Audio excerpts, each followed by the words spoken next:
When artificial intelligence began its march into the mainstream, many assumed it would be the algorithms themselves that dictated the next wave of innovation. But the real story unfolding in startup boardrooms and early-stage pitch meetings is far more human. It's not about which model is fastest or which dataset is largest. It's about who is building how they listen and whether they can navigate a new digital landscape where distribution no longer comes for free. Timing is everything, and the rules of consumer tech have been rewritten overnight. At the center of this shift is a quiet but powerful realization. The most valuable asset in the age of AI isn't infrastructure. It's exceptional product builders. Mike McNally, a partner at Lightseed Ventures and former co-founder of Anchor, a company acquired by Spotify after revolutionizing podcast creation, doesn't just study this transition. He's lived it. His journey from founder to investor gives him a rare vantage point into how startups succeed when the world is changing faster than roadmaps can keep up. And his message is clear in an era defined by technological abundance.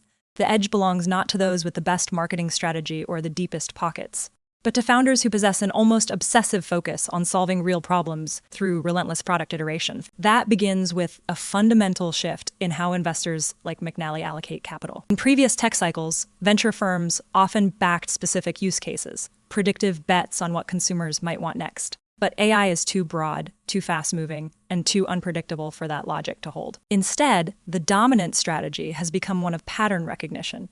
Identify people who have already demonstrated the ability to build products that millions love, then trust them to figure out where the frontier lies. Because AI isn't merely automating tasks, it's unlocking creative domains previously reserved for experts. And only founders with deep intuition about user behavior and design can harness that potential. Nowhere is this more evident than in Suno, one of the breakout AI music platforms that McNally highlights. Think about the historical barriers to music creation: expensive gear, years of training, studio access, a world closed off to all but the dedicated few. Suno changes that, leveraging generative AI to let anyone produce original, emotionally resonant tracks with just a few prompts. It's not just another tool, it's a cultural unlocking, akin to Instagram making professional-grade photography accessible to the masses. At first, people used it like a toy, generating novelty songs and viral clips. But over time, behavior evolved. Users began creating deeply personal music.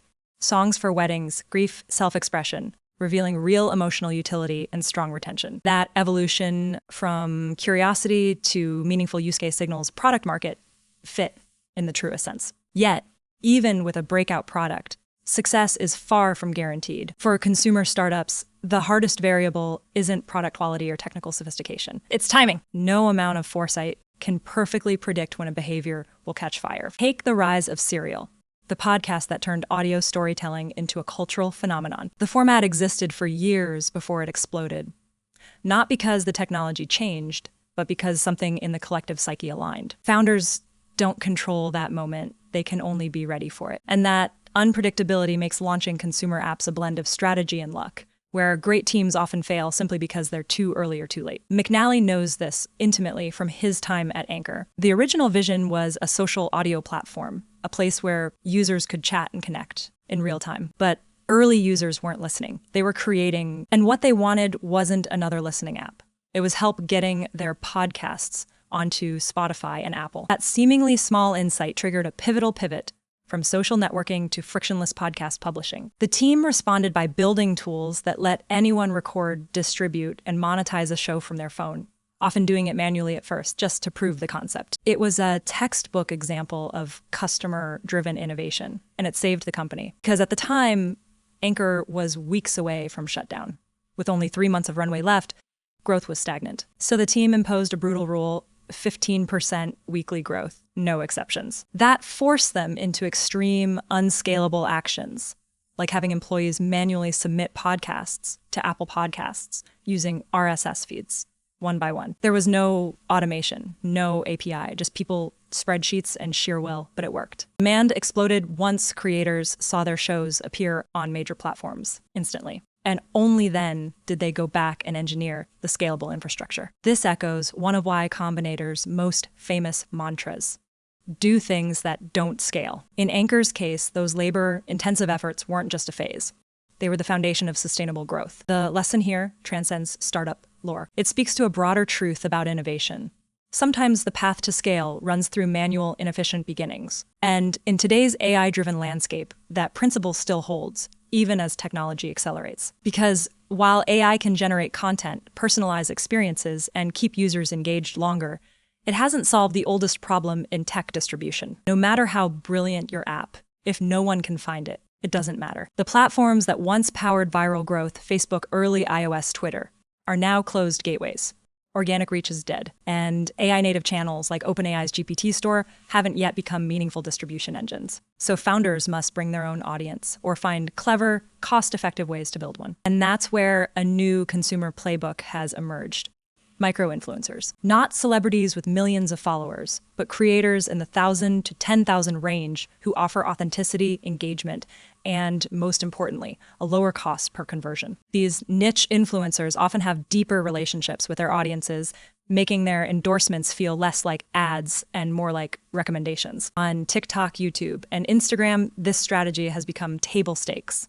Not a secondary tactic, but a core growth lever. Because today, building a great product isn't enough. You also have to master content, understanding algorithmic preferences, narrative framing, and the art of the 15-second hook that makes someone stop scrolling. That necessity has changed how founders should prepare. McNally advises them to practice distribution before launch, even anonymously. Create a throwaway TikTok account.